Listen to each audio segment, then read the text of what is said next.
How you doing? Yeah. Good. Good to be in California. What do you are you where are you living now?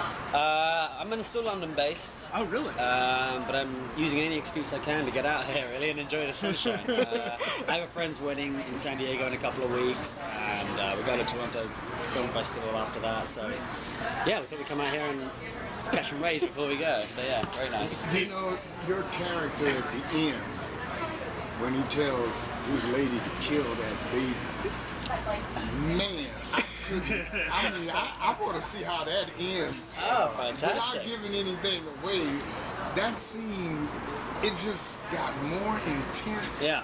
And that writing was, and you guys just build it up. Was that a challenge? Oh, beyond, yeah, it's a real challenge. Definitely when I first read it, because it flips on itself so many times where, especially Tim's character, he goes from being incredibly empathetic and trying to sort of sympathize with her to just going on that like, right, I'm going to be like this.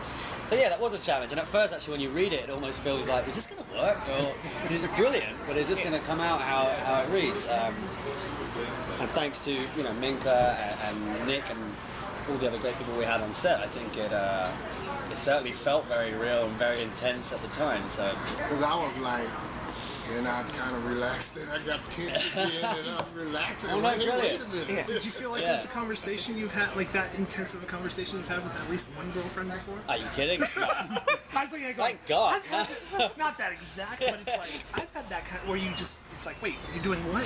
That breakup conversation where you're like, but you don't understand. Yeah, I mean, luckily not, and it's a sad scenario for. Oh, it is. Yeah. You never really know with these two whether it's going to end. It could end so sweetly, and it could end how it does, and there really is no telling throughout the scene where it's going to go. So I think that's kind of the exciting part of it, is that it's not, I think for a lot of breakup conversations, you'd be able to tell in the first minute or two where this is going to go.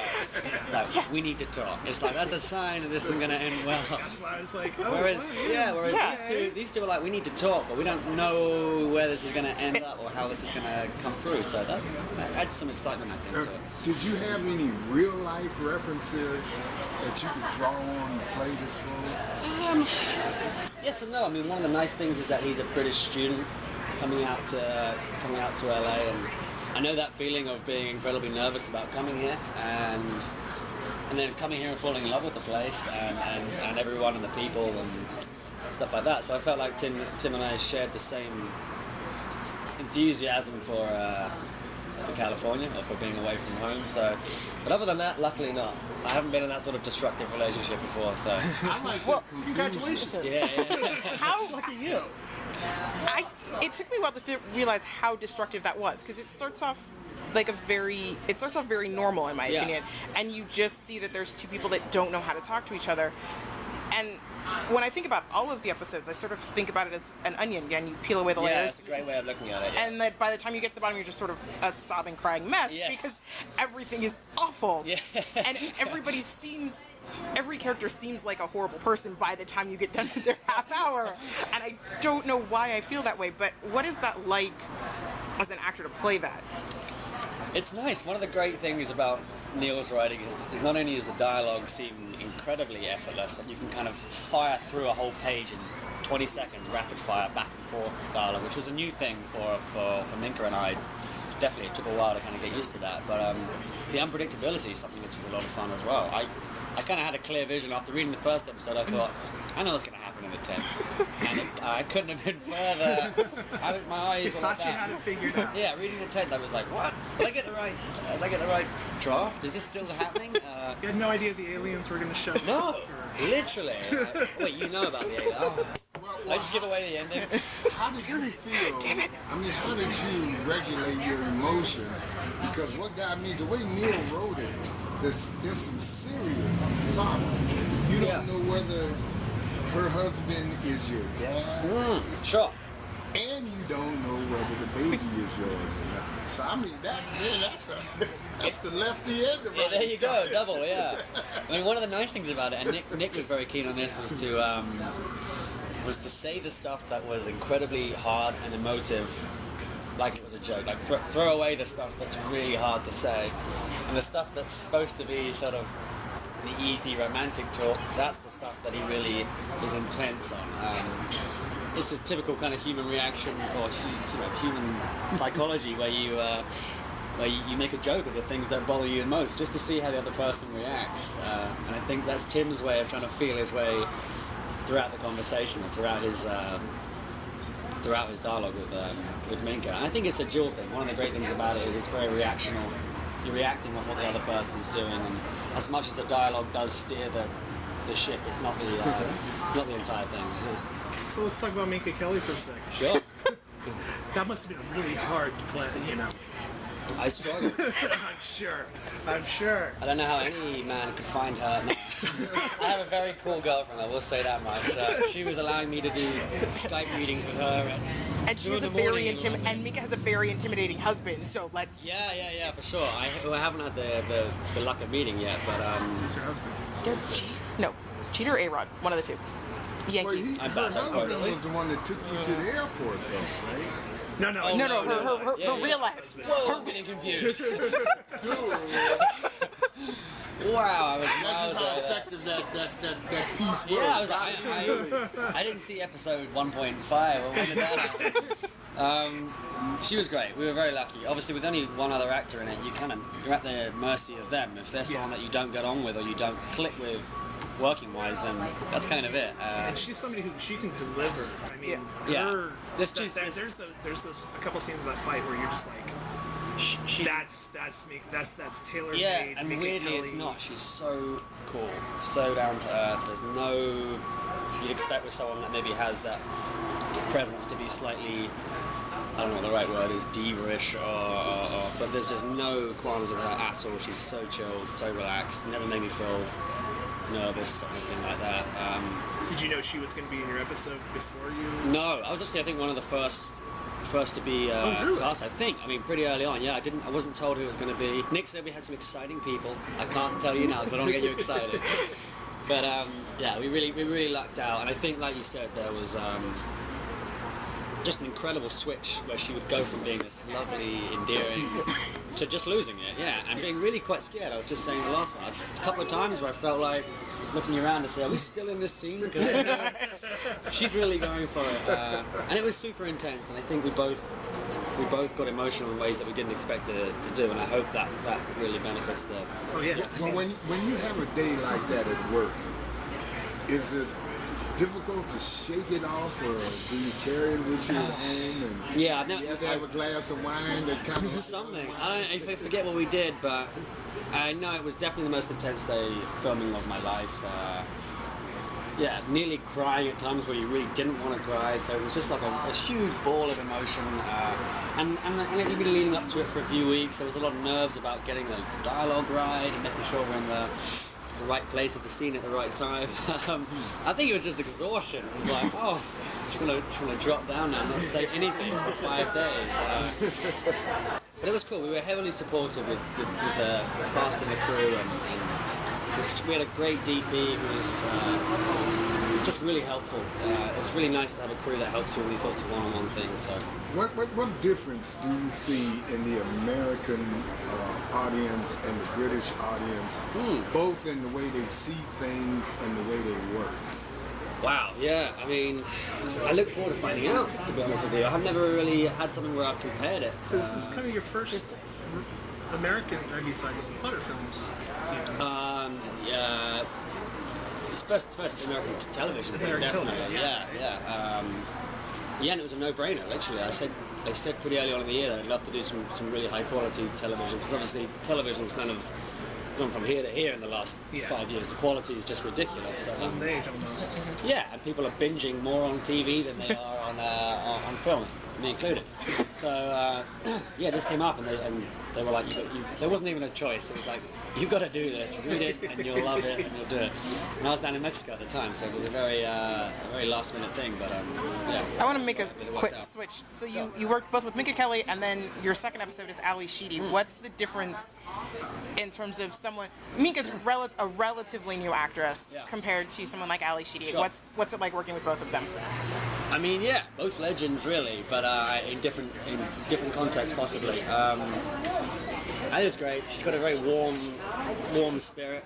She's very soothing. She can kind of sit down with you even though you don't know her, and she can kind of make you feel very comfortable very quickly. So, yeah, I enjoy working with her a lot.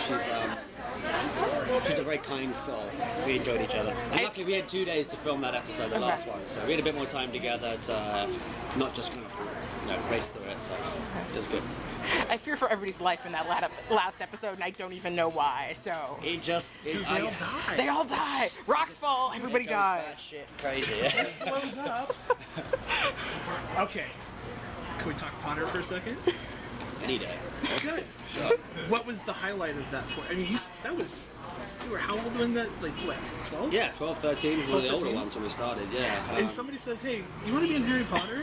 Yeah, and ironically, I think I was the only kid probably in the world, definitely in England, who hadn't read it. And I was like, yeah, sure, sounds good. I still haven't read them. Yeah.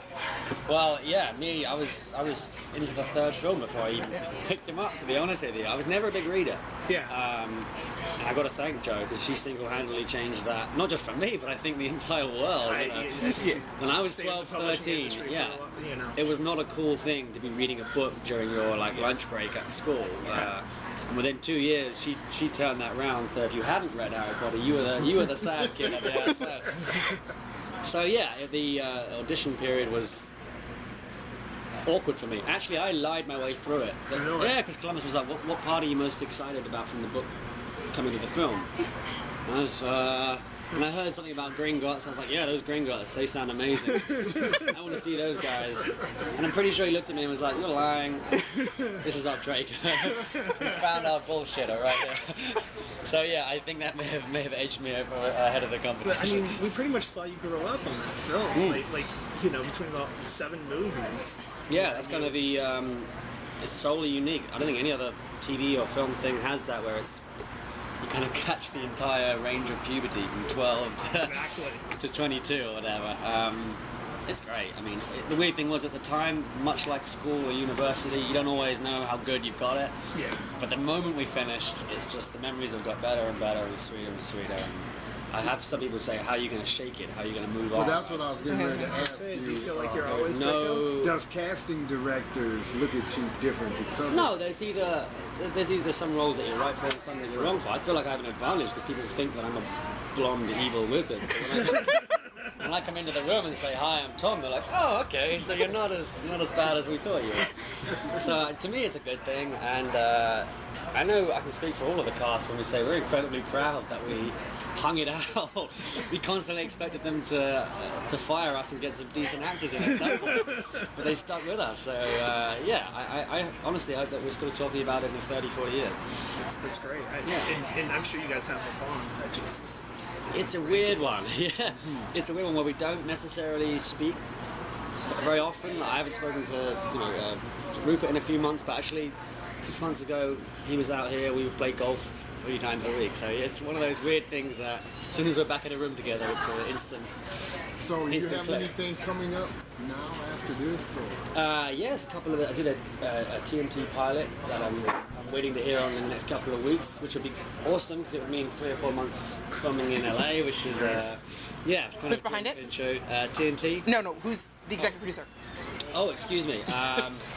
I'm miles away. I think my head's already in the full circle. It's Stephen Bochco, Eric Liddell, Tommy Schlamme directed it. Okay. Bochco's the man. Yeah, good hands. And Tommy Oh, yeah. Schlamme, yeah, that's... Yeah, these guys they know what they're doing. Yeah. I was very honoured again when I said about coming and doing some good quality TV. My guys were like, it doesn't get much better than these two people together. So What else? I did an independent film in Mexico called Ghost of the Pacific, about a true story about 3 American World War II pilots that crash landed in the Pacific and spent just over a month on a raft, probably half the size of this table, with Jake Abel and Garrett Dillahunt. So I'm yeah, very excited for that to come out as well. Quality acting, quality Yeah. co-stars. Did they get rescued? Well, I don't want to reveal too much, but it's a true story, so they had to tell it somehow. So. Okay. I gotta ask real quick. Are you excited about the new Doctor Who? I am, and I'm not. I don't want to get caught off guard here and say that I'm not a Who fan. That's it. What? We're leaving. I know, yeah. I've upset so many people by saying that. And I'm always amazed at how popular it is in the States. I think it's even more popular here. Yeah. It's more of a cult thing here. Like, it's a real passionate.